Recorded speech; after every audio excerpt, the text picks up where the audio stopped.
La vie des disciples de Jésus-Christ jusqu'à la destruction du temple de Jérusalem. L'auteur de ce livre et le narrateur est Israël Nazir.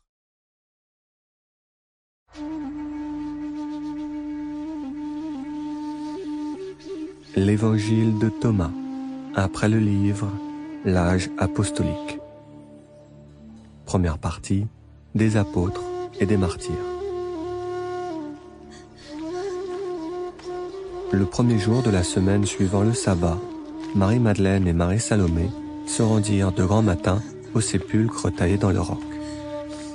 Elles avaient emporté avec elles des aromates et des parfums de myrrhe pour enlacer une dernière fois l'être cher qui les avait quittées. Lorsqu'elles arrivèrent devant le Saint-Sépulcre, elles furent extrêmement surprises par le fait que la pierre devant le tombeau avait été retournée. Et quand elles entraient dans la tombe ouverte, elles ne trouvèrent pas le corps de celui qu'elles cherchaient.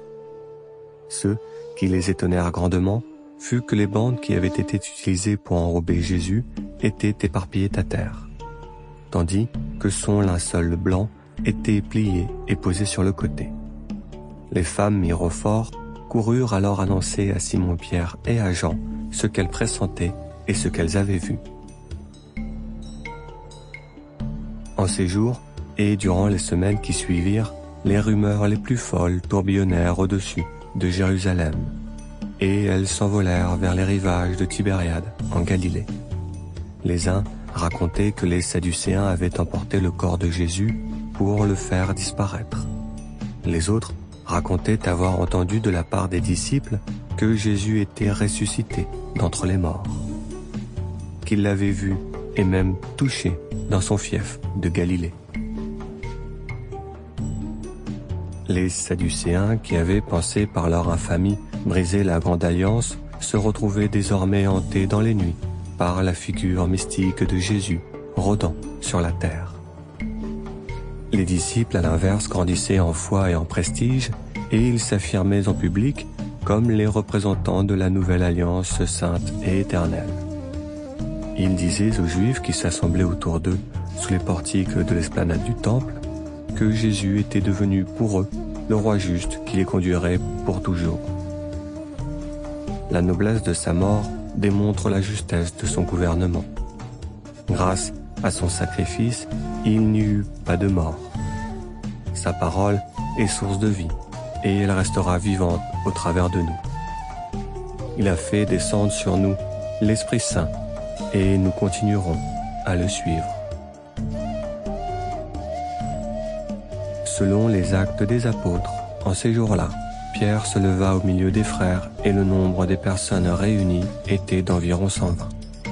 Il leur dit: « Mes frères, il fallait que s'accomplissent les prophéties qui sont écrites dans le livre. La trahison de Judas avait été prédite, et Jésus lui-même l'avait prophétisé. Celui qui fut notre frère nous a trahis. Lui qui était compté parmi nous et qui avait part au ministère, celui-là s'est trompé dans ses choix. Il a été séduit par Satan et dévoré par la honte et les remords, il s'est pendu à un arbre. » Dans les psaumes, David disait en parlant de l'adversaire que ses jours soient peu nombreux, qu'un autre prenne sa charge. Les disciples se réunirent donc à Jérusalem, dans la chambre haute où ils se tenaient d'ordinaire.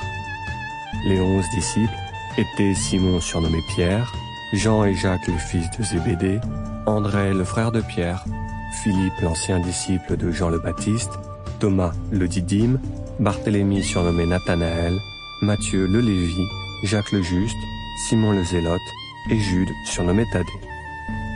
Ils étaient entourés par les femmes et par Marie, la mère de Jésus. Ils présentèrent 2 postulants, José le Juste, frère de Jésus, et Matthias. Les disciples firent cette prière. « Seigneur, toi qui connais les cœurs de tous, désigne lequel de ces 2 tu as choisi, afin qu'il ait part à ce ministère et à cet apostolat. » Une fois la prière accomplie, ils tirèrent au sort Sample complete. Ready to continue?